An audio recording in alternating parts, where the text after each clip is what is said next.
Hello everyone, मैं हूं advocate Rahul Mishra और आज हम समझने की कोशिश करेंगे उन 12 बिंदुओं के बारे में जो आपको तलाक का मुकदमा दाखिल करने के पहले ध्यान में रखने चाहिए बतौर पति।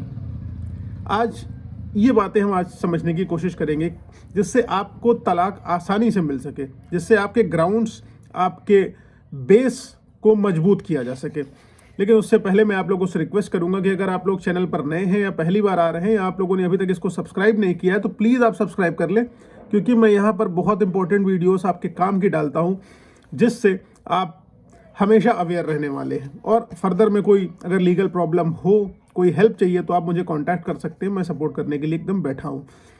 ठीक है, हम लोग स्टार्ट करते हैं अपने टॉपिक को इधर उधर बिना भटके। देखिए, अगर आपको डाइवोर्स का केस दाखिल करना है तो उस कंडीशन में आपको सबसे पहली एज अ हस्बैंड क्या करना होगा।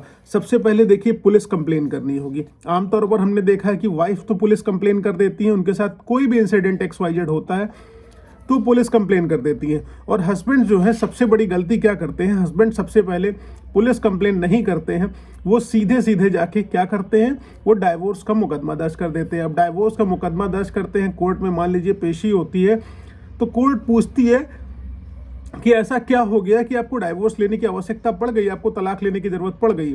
तो वो कहते हैं मेरे साथ क्रूएलिटी हुई है, बहुत लड़ाई झगड़ा होता है, मारपीट होती है। तब कोर्ट कहेगी क्या आपने पुलिस कंप्लेन करी है। तब इसमें हस्बैंड्स चुप हो जाएंगे, अरे हमने तो कोई पुलिस कंप्लेन नहीं करी है। लेकिन क्या होगा, पुलिस कंप्लेन कौन कर देगा, वाइफ कर देगी। आपको देखिए, जब भी मान लीजिए पुलिस स्टेशन नहीं जाना चाहते हैं तो अपने यहाँ के SP को एप्लीकेशन के माध्यम से आप सूचित कर दीजिए। एप्लीकेशन के माध्यम से ही आप सूचित कर देंगे, आपकी कंप्लेन रजिस्टर हो जाएगी। एक प्रॉपर प्रक्रिया है उसकी, मेरा एक वीडियो है उसको आप देख लेना। ठीक है, अब दूसरा पॉइंट, अगर आपको लगता है कि आपकी वाइफ जो है, आपका पार्टनर जो है, चाहे वो हस्बैंड हो या वाइफ हो, वो एडल्ट्री में है, ओके, एडल्ट्री में है, तो इस ग्राउंड पे आप डाइवोर्स के लिए जाते हैं। लेकिन सबसे बड़ी गलती आप क्या करते हैं, और आपके वकील साहब भी उसमें आपको सजेस्ट नहीं करते, आपको जब सॉलिड पता है कि आपकी वाइफ या आपका हस्बैंड एडल्ट्री में है, किसी और के साथ संबंधों में है, तो आप क्या करते हैं, अपने जो डाइवोर्स की पिटीशन आप फाइल करते हैं उसमें सिर्फ या तो अपने वाइफ को पार्टी बनाते हैं या फिर आप जो है अपने हस्बैंड को बना रही होती हैं। लेकिन इस कंडीशन में जिसके साथ वो एडल्ट्री में है ना, उसको भी पार्टी बनाइए। रिस्पोंडेंट नंबर 1 अगर आपकी हस्बैंड या वाइफ है तो रिस्पोंडेंट नंबर 2 वो बंदा होना चाहिए या वो बंदी होनी चाहिए जिसके साथ वो एडल्ट्री में है, आपके पास एविडेंसेस हैं, उसके बारे में लगाइए ताकि कोर्ट में वो भी आए और पेशी हो। इससे क्या होगा, जज साहब को क्लियरली इंडिकेट हो जाएगा कि ये बंदा है, इसके साथ ऐसी ऐसी चीज़ें चल रही, तो आपको डाइवोर्स मिलने में आसानी होने वाली है। अब बेसिकली क्या होगा, कोशिश करिए कि चाइल्ड कस्टडी आपके पास हो।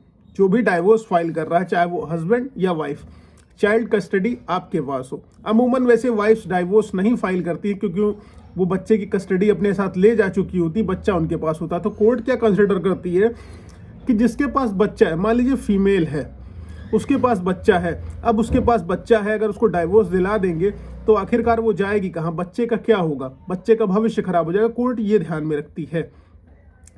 और बेसिकली फिर इसमें क्या होने लगेगा, हस्बैंड्स को जो है प्रॉब्लम होने लगेगी। डाइवोर्स केस मान लीजिए अप्रूव नहीं हुआ या डिक्री आपके फेवर में नहीं आती है, तो कोशिश करिए चाइल्ड कस्टडी आपके पास हो जो भी डाइवोर्स पिटीशन फाइल कर रहा है, क्योंकि बच्चे के साथ एडवांटेज आपको ये हो जाएगा कि कोर्ट कह देगी कि सिंपैथी थोड़ी सी आ जाएगी। और सबसे बड़ी चीज़ है, वाइफ को आपसे डाइवोर्स नहीं चाहिए। डाइवोर्स पिटीशन तो आपने फाइल करी है ना, वो तो आपसे मेंटेनेंस लेती ही रहेगी, बच्चे के नाम पे और अपने नाम पे। आपको महीने के उसको 8-10 हज़ार मिनिमम, आप चाहे वर्किंग हो या नॉन वर्किंग हो, देना ही देना पड़ जाएगा। इसलिए आपकी वाइफ को कोई घाटा नहीं है पिटीशन करके, इससे नुकसान सिर्फ और सिर्फ आपका एज अ हस्बैंड होना है। उसके बाद अगले पॉइंट पर अगर हम लोग आएँ कि जैसे मान लीजिए एडल्ट्री का प्रूफ है आपके पास, आप जान रहे हो कि आपके हस्बैंड या वाइफ जो है एडल्ट्री में कहीं पर रह रहे हैं, आपके पास उसके एविडेंसेस हैं, तो उसको अप्रोप्रिएटली तुरंत कोर्ट में लगाइए। अमूमन आपके वकील साहब क्या कहते हैं, इन एविडेंसेस को हम बाद में लगाएंगे। तो इसमें सबसे बड़ी गलती क्या हो जाएगी, अगर आप कहेंगे कि आप इन एविडेंसेस को बाद में लगाने वाले हैं, तो बाद में लगाने वाले एविडेंसेस में क्या होगा, आपको ये प्रूफ लगाने के लिए कोर्ट से स्पेशल परमिशन सीख करनी पड़ेगी, कोर्ट से आपको स्पेशल परमिशन मांगनी पड़ेगी। अगर कोर्ट आपको स्पेशल परमिशन दे देती है तो ठीक है, आप ये सबूत बाद में लगा सकते हैं। लेकिन अगर कोर्ट आप आपको परमिशन नहीं देती है इस मामले में, आपको कोर्ट परमिट नहीं करती, तो इस कंडीशन में आप कहाँ जाएंगे? इस कंडीशन में आपको हाई कोर्ट जाना पड़ेगा। हाई कोर्ट जाएंगे, फिर डेट लगेगी, टाइम लगेगा, एक्सपेंसेस लगेगा, हर तरीके से आपको प्रॉब्लम होने वाली है। लेकिन अगर आप ये लगा देंगे इमीडिएटली, सारे प्रूफ आप इमीडिएटली अटैच करिए, चाहे वो ऑडियो रिकॉर्डिंग हो, चाहे वीडियो रिकॉर्डिंग हो, चाहे कोई मेडिकल प्रूफ हो, आपके पास जो भी है, जिस ग्राउंड पर आपको डाइवोर्स मांग रहे हैं, वो सारे के सारे डॉक्यूमेंट्स तुरंत लगाइए।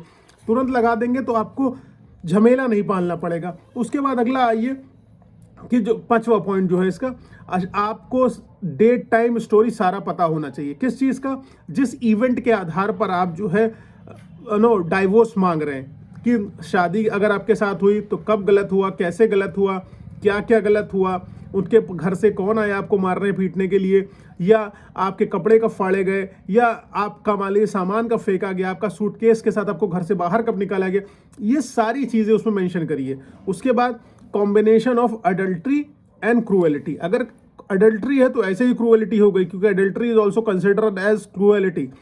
तो अडल्ट्री और क्रूएलिटी का कॉम्बिनेशन लेके ही आप अप्रोप्रिएट तरीके से डाइवोर्स दाखिल कर पाएंगे। अगर बंदा ऐसा कर रहा है तो मैं नहीं कर रहा हूं कि अगर जिसका चाल चरित्र अच्छा है आप उसका चरित्र हनन करें, बिल्कुल इसकी लॉ परमिशन नहीं देता है, ना मैं एज एन एडवोकेट इसकी परमिशन देता हूं, पूरी जिम्मेदारी के साथ कर रहा हूं। अगर ऐसा है तो इसका इस्तेमाल करिए, आपके बेनिफिट में आएगा, ठीक है। उसके बाद फिर आइए, अगर आपको डाइवोर्स फाइल कब करना है, सबसे बड़ी बात हस्बैंड्स के मन में ये आती है कि आपको डाइवोर्स आखिरकार फाइल कब करना है। आपको डाइवोर्स तब फाइल करना है जब आपकी वाइफ ने जो है कंप्लेन करी, मतलब आपको खुद से नहीं चले जाना है, आपको अपनी वाइफ की कंप्लेन के बाद करना है। आपकी पत्नी ने जब आपको कंप्लेन किया है तब आपको डाइवोर्स फाइल करना है। कैसे? आप नोटिस भेज दीजिए कि मैं तुम्हें लाना चाहता हूं, तुम आ नहीं रही हो। वो अमूमन अगर नहीं आ रही है तो नहीं आएगी, उससे आप उस आधार पर जो है सेक्शन 9 का नोटिस दाखिल कर दिए, उस पर रिस्पॉन्ड नहीं करती, उसके बाद फिर फर्दर कार्रवाई कर दीजिए। आप जो है चलिए इन सब चीज़ों को निपटा दीजिए, ठीक है। इस तरीके से आप करिए। उसके बाद आप जो भी रीजंस की वजह से, जो इसका 8वां पॉइंट है, जो भी रीजंस की वजह से आपको डाइवोर्स चाहिए, चाहे किसी भी रीजन की वजह से, चाहे एडल्ट्री की वजह से, चाहे क्रूएलिटी की वजह से, चाहे डोमेस्टिक वायलेंस आपकी मदर के साथ हो रहा है, किसी भी रीजन की वजह से आप डाइवोर्स जो ले रहे हैं, उस रीजन को स्पेसिफिकली स्टेट करिए अपनी पिटीशन में। अगर आपकी पिटीशन मजबूत होगी तो केस आप ऐसे ही जीत जाएंगे, आपको किसी की ज़रूरत नहीं पड़ेगी। सारा कुछ आपकी पिटीशन में प्रॉपरली होना चाहिए, ओके। उसके बाद नेक्स्ट पॉइंट आइए कि आपको गुड वर्क प्रूफ करना होगा। गुड वर्क कैसे प्रूफ करेगा हस्बैंड? आप उसको कहीं घुमाने लेके गए, लेट्स से आप स्विट्जरलैंड हनीमून पे लेके गए उसको। जब आप स्विट्जरलैंड उसको लेके जा रहे हैं तो कितने सारे एक्सपेंसेस आपके आए होंगे, उसके बिल के पेपर लगाइए। रेस्टोरेंट्स में लेके जा रहे हैं, अब मान लीजिए वाइफ अमूमन क्या कहती है, एलिगेशंस लगाती हैं कि हस्बैंड जो है उनकी देख रेख नहीं करते, कहीं नहीं जाते। आपके पास सबूत नहीं है, आप कहते हो सबूत लाखों हैं आपके घर में, आप कैसे कलेक्ट करेंगे? आपने उसके लिए 100 जोड़ी अगर सैंडल खरीद के रखे, उसकी फोटो लगा दीजिए, दैट इज ऑल्सो सबूत। उसका बिल लगाइए, कपड़े उसकी वार्डरोब से बिल लगाइए, ज्वेलरी दिलाई उसका बिल लगाइए, रेस्टोरेंट लेके गए उसका बिल दिलाइए, पार्क घुमाने के उसका बिल लगाइए। आप कहोगे सर बिल कहाँ से लाएंगे? ऑनलाइन पेमेंट किया होगा ना, ट्रांजैक्शन करा। अब स्विट्जरलैंड गए हो तो बिना टिकट बुक कराए तो गए नहीं होगे। तो ये सारे एविडेंसेस आप अपने फेवर में लगाइए कि मैं एक अच्छा पति हूँ। उसका आपने जो है इंश्योरेंस करा रखा है, मेडिकल करा रखा है कि उसको कोई प्रॉब्लम ना आए, या आपने उसके नाम पे कोई है पैसे जमा कर रखे हैं, तो वो उसके सारे कागज लगाइए। या आपने अपना खुद का टर्म इंश्योरेंस करा रखा है 1 करोड़ रुपए का और उसको नॉमिनी बनाया हुआ है, तो आप वो पेपर लगाइए कि मेरे मरने के बाद तो 1 करोड़ इनको मिलना ही मिलना है ना। तो ये आपके गुड वर्क कंसिडर होंगे, आपका केस इसमें मजबूत हो जाना है। उसके बाद आप अगला पॉइंट जो सबसे इंपॉर्टेंट हो जाता है, ये हो जाता है कि अगर आपकी वाइफ 2 साल से वापस नहीं आ रही है, तो इस कंडीशन में आप क्या करेंगे? अगर मान लीजिए 1.5 साल हो गया तो आप 2 साल होने का वेट करिए, क्योंकि जब 2 साल हो जाएगा तो वो आपके लिए बेस हो जाएगा, बेस ऑफ डाइवोर्स। हस्बैंड्स के लिए बेनिफिट ये होगा कि 2 साल से ज़्यादा हो गया तो डाइवोर्स फाइल करने के लिए आपके पास आधार मौजूद है। उसके बाद वाइफ के लिए क्या हो जाएगा कि वाइफ जो 1.5 साल से लगभग होने वाला अपने हस्बैंड के घर नहीं जा रही है, मैं उनको अमूमन शिकायत रहती है महिलाओं की, क्या पुरुषों के फेवर में वीडियो बना रहे हैं, ऐसा कुछ नहीं है। आपको मैं बता दूं कि अगर 1.5 साल होने वाला है ना, आप चाहती हो कि डाइवोर्स ना हो तो अपने हस्बैंड के घर चली जाओ, नहीं तो डाइवोर्स हो जाएगा, ठीक। उसके बाद सबसे इंपॉर्टेंट पॉइंट है कि आपको ये पिटीशंस रेडी करने के लिए आपको एक बेहतरीन वकील की जरूरत चाहिए, 12वां पॉइंट है। और जो नॉलेजेबल हो, यंग हो, एनर्जेटिक हो, जो जिसके अंदर लेथार्जिकनेस ना हो, लेजी ना हो, अपना काम तुरंत सबसे पहले सारी चीज़ों को हटा के अपने वर्क को प्राथमिकता देता हो उसको करिए।